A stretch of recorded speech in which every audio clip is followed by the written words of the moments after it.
মাছের ঝোল জন্য পেঁয়াজটাকে ডাল করে নিয়েছি। লঙ্কা দিয়ে দিচ্ছি ভেঙে ভেঙে। মাছটা আগে ভেজে রেখে দিয়েছিলাম, লঙ্কাগুলো ভেঙে ভেঙে দিয়েছি। তারপর লঙ্কা আমি এইভাবেই দিই যাতে বেশি ঝাল না হয়ে যায়। আমার মেয়ে খাবে, ছোটো তো ঝাল খেতে পারে না। আমরা এখানে আদা রসুন বাটাটা দিয়ে দিচ্ছি 1 চামচ মতন। হলুদ গুঁড়ো দিলাম,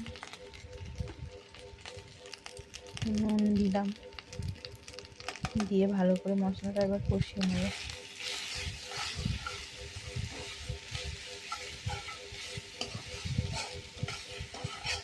মশলাটা কষানোর পর এবার আলু দিয়ে দিচ্ছি।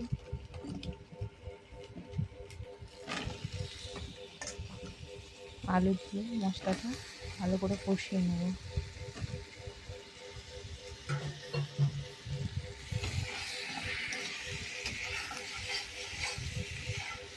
ভালো করে মশলা কষিয়ে নেবে। পরে ভালো করে আলুটা কষানোর পর একটু টমেটো দিয়ে দিচ্ছি। টমেটো আলু দিয়ে মশলাটা ভালো করে কষিয়ে নেওয়ার পরে একটু পানি দিয়ে একটু কষাবো যাতে পুড়ে না যায় মশলাটা। এদিকে পুঁইশাক, কুমড়ো, পুঁই কচু আর মাছের মাথা দিয়ে একটা চচ্চড়ি বসিয়েছি, সেটা একবার নেড়ে নিচ্ছি। ফোড়নে 5 ফোড়ন, শুকনো লঙ্কা দিয়েছি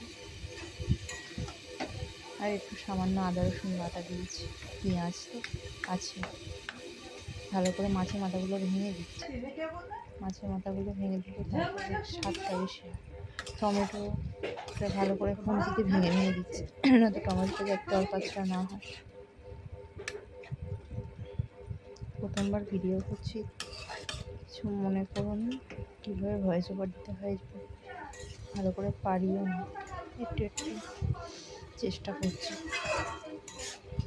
তোমাদের ভালো লাগলে একটা লাইক করে দিও। ভালো করে কষিয়ে নিলাম এই চচ্চড়িটা। দেখছি একটু হয়েছে কত দূর হয়েছে। একটা কুমড়োটা খুন্তিতে ভেঙে দেখলাম। পরে মাছের ঝোলে পানি দিয়ে দিলাম পরিমাণ মতো,